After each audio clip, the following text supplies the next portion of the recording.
Hello,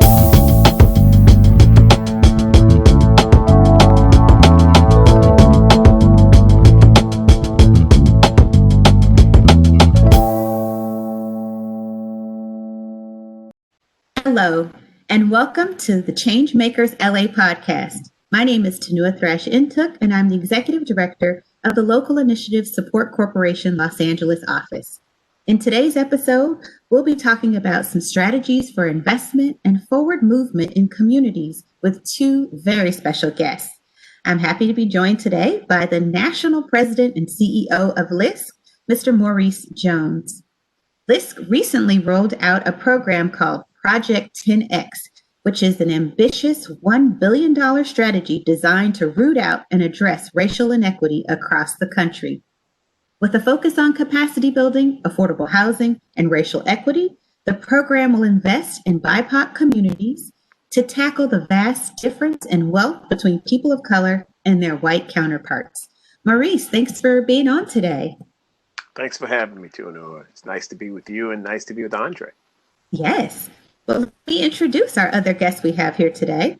Also with us is Andre Perry. He's a fellow in the Metropolitan Policy Program at the Brookings Institution, and a columnist for the Hechinger Report, and a scholar in residence at American University. His recent book, Know Your Price, Valuing Black Lives and Property in America's Black Cities, is a thoughtful analysis of the economic and social devaluation of Black lives and communities in America. Andre, thanks for being on with us. Oh, it is a pleasure, Tunua, and also a pleasure to be with Maurice. Great. So let's turn to our conversation, because I know our listeners are very excited to have the two of you on with us today. So with the protests occurring across the nation as the pandemic continues, there's a lot of talk about racial inequality, police brutality, social and economic justice. And today we're going to dive into those topics and talk about the work that LISC and our partners are doing around this critical moment. And Andre, we're going to dive into what some of your research and experience is and what you think about sort of the current conditions that are plaguing the Black community and really all communities across the U.S. So Maurice, I've mentioned already this concept of Project 10X. Can you tell our listeners a little bit more about that? What the impetus for this strategy is, and why it is so critical in this very moment? Sure. Well, let me just give the background. So if you look at what's happening in the country today, across the board, the average net worth of a white family in America today is 10 times greater than the average net worth of a Black family, thus 10X.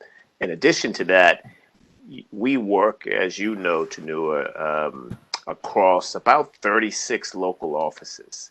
And if you look in every single last one of these offices, what you'll see is that the life expectancy gap between the places where we work, which are census tracts overwhelmingly inhabited by Black and brown folks, and then the more wealthy census tracts, overwhelmingly inhabited by white folks, the life expectancy gap is at least 10 years difference. In fact, in many places, it's 20 years, and in some places across the country, it's 30 years difference. So you can have people living 10 minutes away in the same town, and the life expectancy gap is 30 years or 10 years or more. And the overwhelming reasons have nothing to do with whether they were both born in the same hospital or not. It's the conditions under which people are living. The other piece for us that really sort of highlights a 10X or motivates 10X is we know that if you're going to address these gaps in wealth and in health and in opportunity, that are breaking down by race and place, you got to be at this work at least 10 years. And we like to say you also have to be thinking in multiples of 10. You've got to invest in multiples of 10. So we've got a $1 billion project here that we are launching, that we launched a little over a week ago. The idea is to invest in those levers that really are the most powerful when it comes to advancing health and wealth and opportunity. So it's about home ownership and small business ownership. That's one block. It's about credit and capital access and building up the financial institutions, BIPOC-led banks and credit unions that have as their primary market Black and brown people. That's the second lane. The third lane is about advancing good jobs, using our capital to invest in companies that are going to provide jobs with livable wages and benefits. And then the fourth is addressing those institutions or those enterprises within a community that really build wealth. Schools, healthcare centers, broadband, those kinds of things, arts, and then for us, the last one is safety and justice. Though we picked those 5 areas. So those are the 4 lanes that make up the substance of what we call 10X. We're going to invest over a 10-year period. We want to do $1 billion. We're in the midst of fundraising. We've got some commitments now. In fact, our own commitment of 20 million to it. And we want to be at this with partners for the next 10 years. We think if we can do that at that scale and for that kind of longevity, that we can really move the meter when it comes to closing racial wealth, health, and opportunity gaps. That's what 10X is about. Wow, Maurice, so you were able to break that down pretty quickly, but clearly the idea that there is a clear connection between the health of communities and the wealth of communities and the amount of wealth that's available. And all the strategies that you've mentioned are strategies that LISC and other entities have worked on. But putting that $1 billion, naming it as Project 10X, saying you've got to invest for the long term and in a variety of areas is really critical to being able to see some movement and to see some success. So part of why we're even at this point is because of issues around, let's just say, segregation. I mean, Maurice, you talked about the fact that people who could be born in the same hospital but yet have different outcomes in terms of their life circumstances. And Andre, right now, you recently wrote about segregation as a form of social distancing. That's a term that we're using right now because of COVID-19, which has led to these economic and physical sicknesses in Black communities, some of which Maurice just talked about. How can leaders shape public health and economic policy in a way that addresses the past and present impacts of systematic and structural racism? Yeah, we should do a little bit of a history lesson on this because remember, redlining actually began in Baltimore in 1910 when the then mayor basically said, we're going to isolate Blacks in areas to prevent them from spreading disease and crime in areas. Now, what's interesting, that same philosophy was picked up by the federal government. Obviously, redlining occurred there. And you see the impacts of it on Black Americans today. Now, we know the material loss that redlining caused, that the redlining prohibited Black people from getting low interest loans, getting down payment assistance, and therefore those families could not pass down the equity that's gained in their home over time to their children, and their children cannot pass it down to their children. And that helped create the wealth gap, that 10 times difference that Maurice talked about. But fast forward to 2020, it's funny when I hear business owners talk about we need federal relief. I mean, after a few weeks, you heard business leaders shouting that the federal government has to step in. Well, try being socially distanced for generations. What does a response look like then? Blacks have been distanced in terms of housing support, business investment, infrastructure investment. In fact, many of the infrastructure policies of the past barreled through or created highways, demolishing actually Black infrastructure and business development in Black neighborhoods. And that's still with us. So that wealth gap that Maurice described is a symptom of the historic discriminatory policies that impacted Black communities. So moving forward, we should be trying to restore the value that's been extracted by racism. And just briefly, one of my major studies, that's the sort of the anchor of my book, Know Your Price, is that I looked at home prices in Black communities where the share of the Black population is greater than 50%. And I compared them to areas where the share of the Black population is less than 1%. And I controlled for education, crime, walkability, all those fancy Zillow metrics, so that we could get an apples to apples comparison. And what we found is that equivalent homes now in Black neighborhoods are underpriced by 23%, about $48,000 per home. Accumulatively, there's $156 billion in lost equity. That $156 billion could have financed more than 4 million businesses based on the average amount Blacks use to start up their firm. It could have financed more than 8 million college degrees based on the average amount of a public 4-year education. Replaced the pipes in Flint, Michigan 3,000 times over. It's more than double the annual economic burden of the opioid crisis. It's a big number.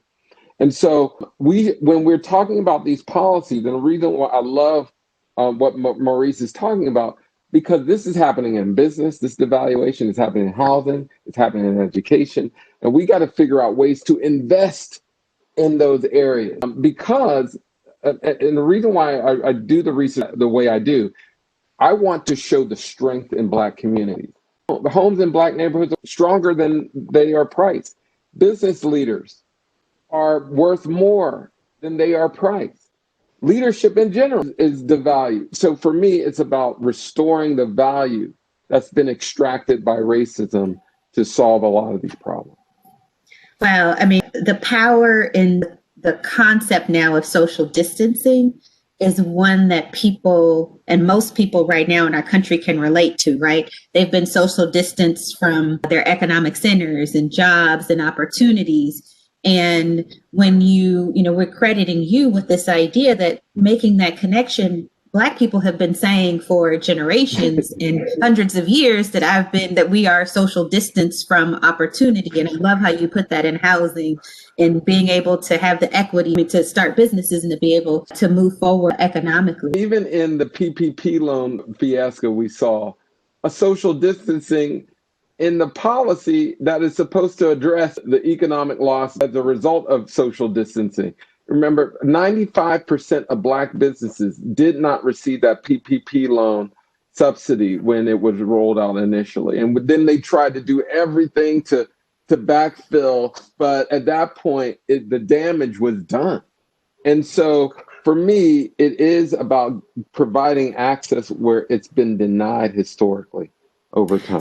So when I hear the $1 billion number, when I first heard it at the top of the conversation, I said, wow, that's huge. That's ambitious, Maurice. We can do this. Can we do this? But we got to do this. And then I hear the billions of dollars you're talking about, Andre.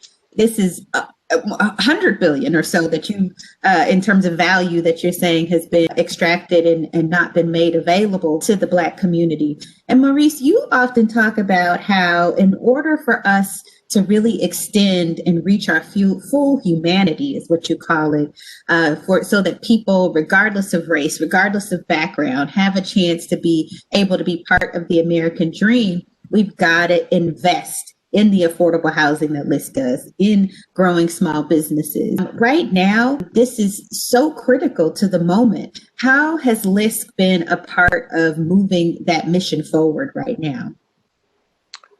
Well, I think the work that Andre is talking about is so powerful. I saw a data point which suggests that if we actually could close the wealth gap between whites and Blacks between now and 2026, I believe, I think it was an 8 to 10 year frame, that it would actually add $1 trillion to $1.5 trillion to the GDP of the country, right? So this is, to Andre's point, this is critical for communities of color, but it is critical for the American democratic experiment.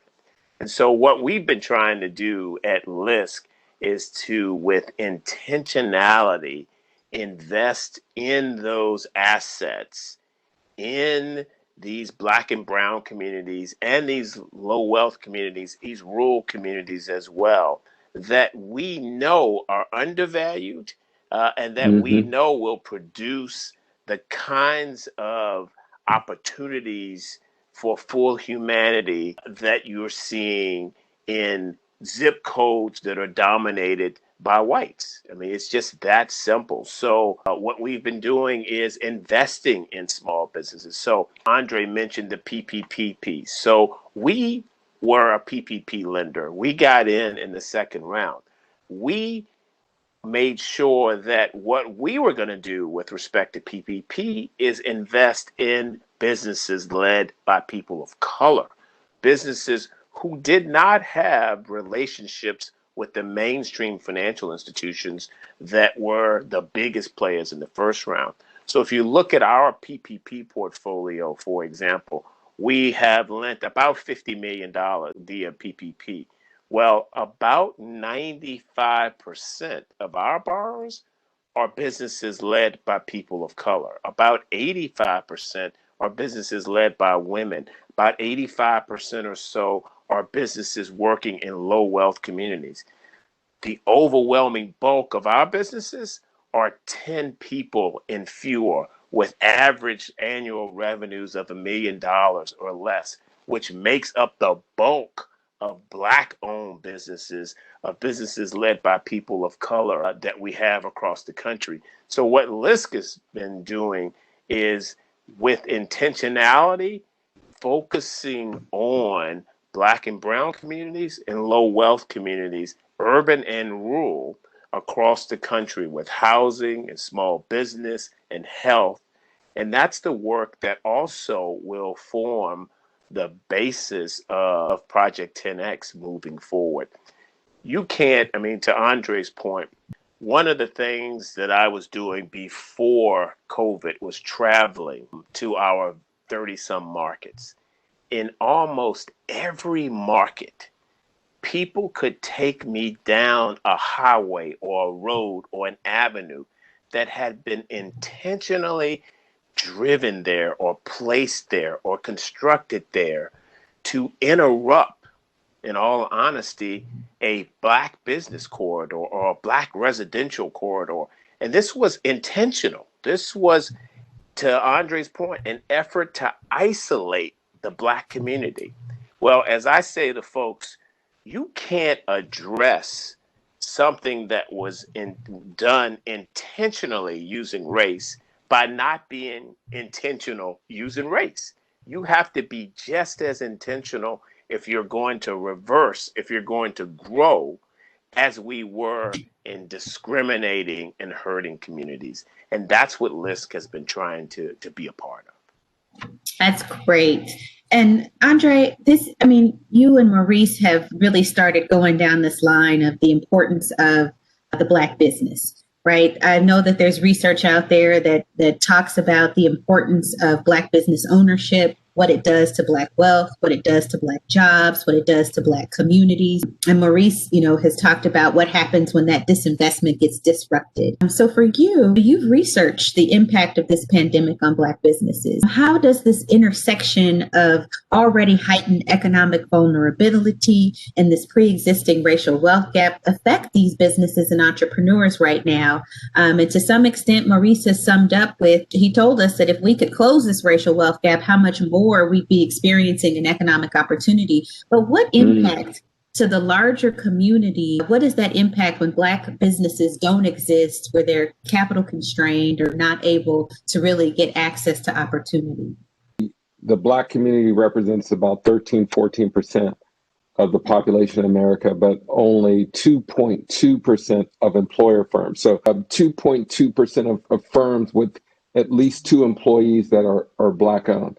Now, if the percent of employer firms match the population, there would be nearly 750,000 more Black companies in the United States.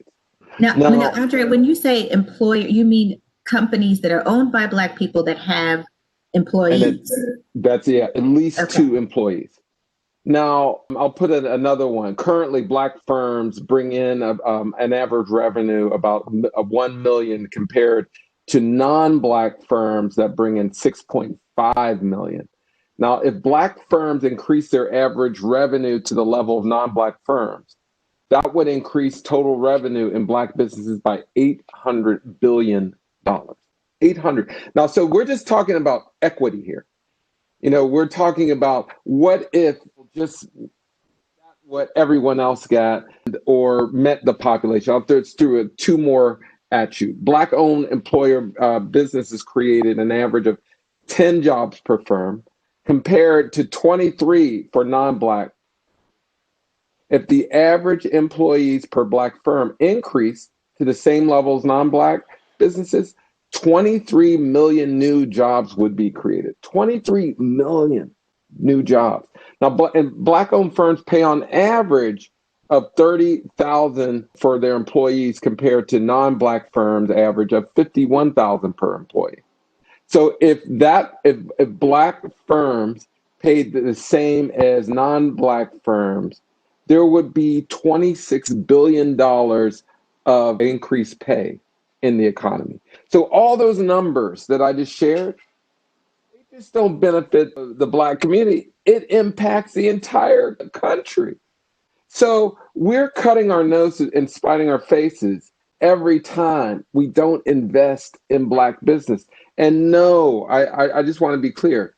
This is not like a situation where you're taking from white people by investing in Black people. There's this idea of scarcity that some folks are preoccupied with. They say, why are you giving Black people? When in fact, a lot of the colorblind approaches are actually rewarding white people by default. But we can talk about that later.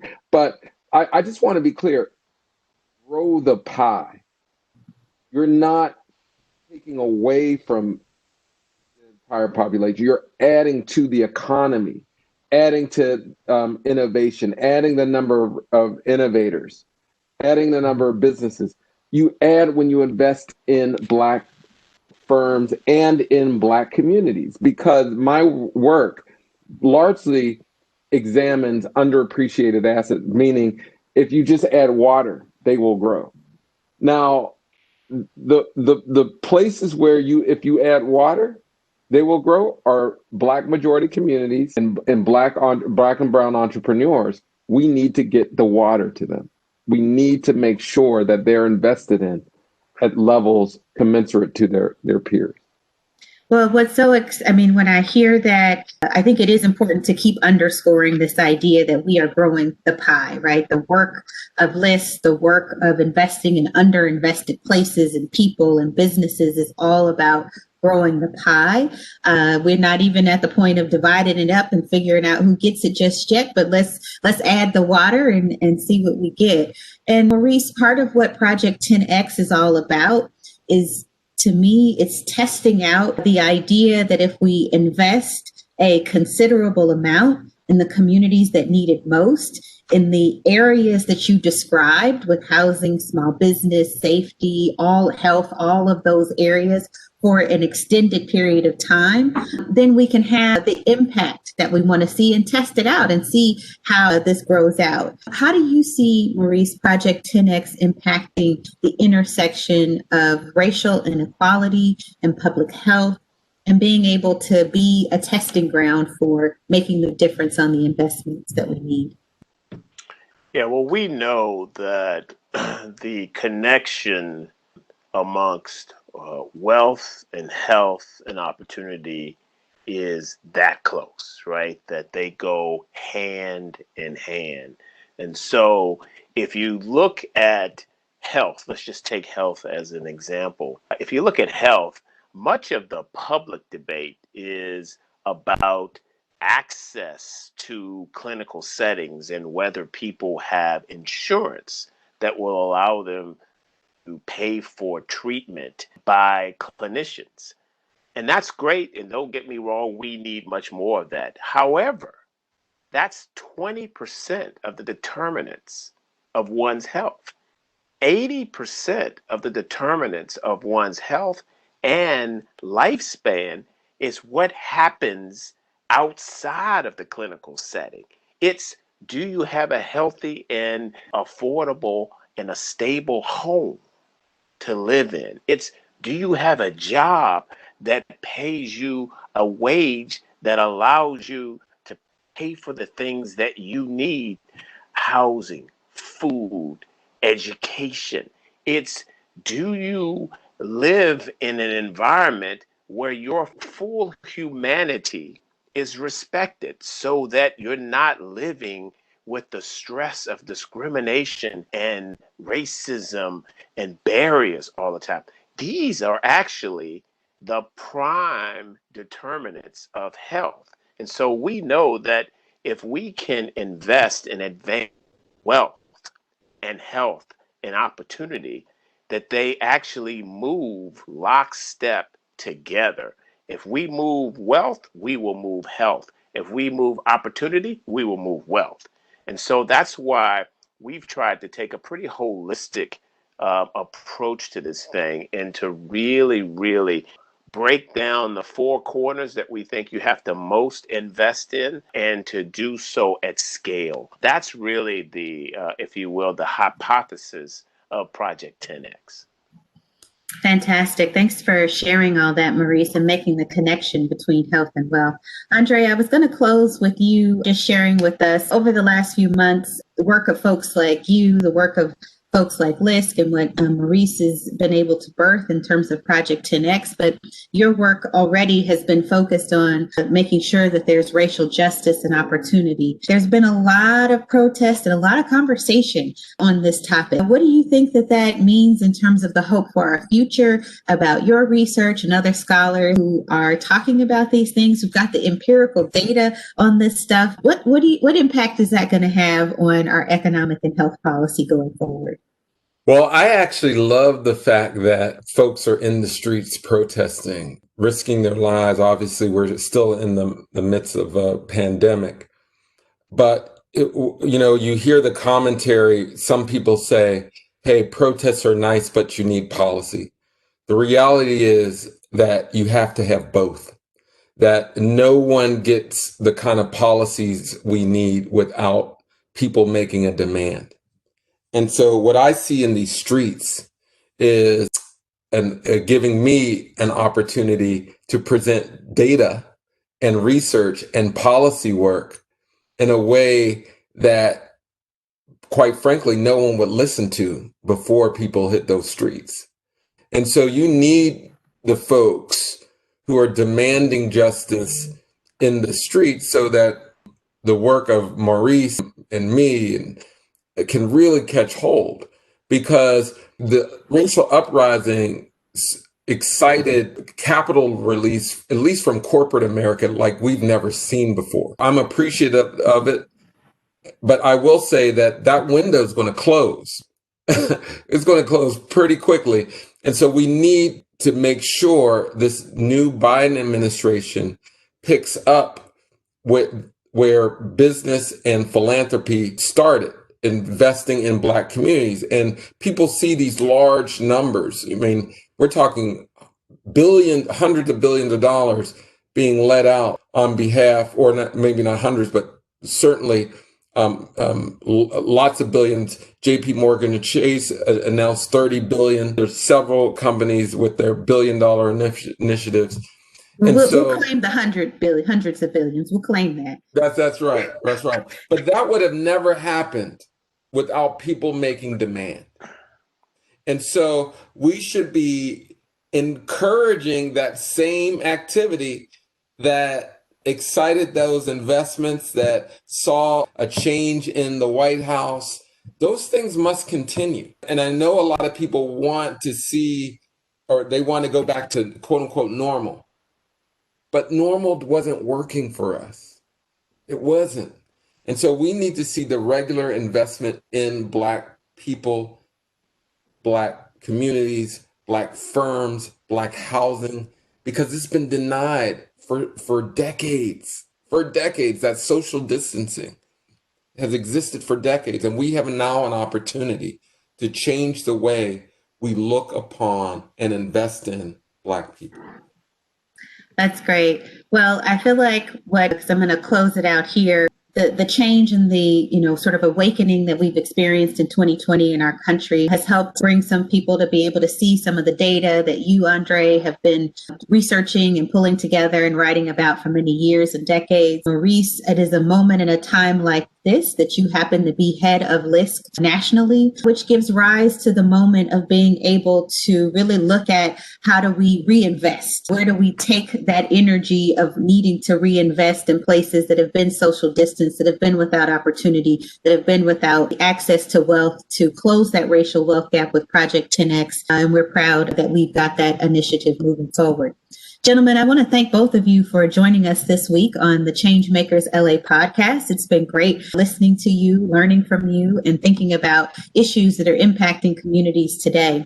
We appreciate all of you out there who are with us, who've joined Maurice, Andre, and I as listeners. If you've enjoyed this episode, we'd love for you to subscribe to the podcast so that you're notified of new episodes. Please do share this episode with your colleagues, and thank you for listening today.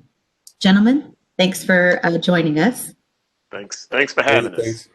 Thanks for having us. This episode of Changemakers LA was made possible by our partner, Wells Fargo Foundation. If you'd like to learn more about how we provide capital support for small businesses at LISC LA, please visit us online at www.lisc.org/Los Angeles and follow us on Twitter at LISC_LA.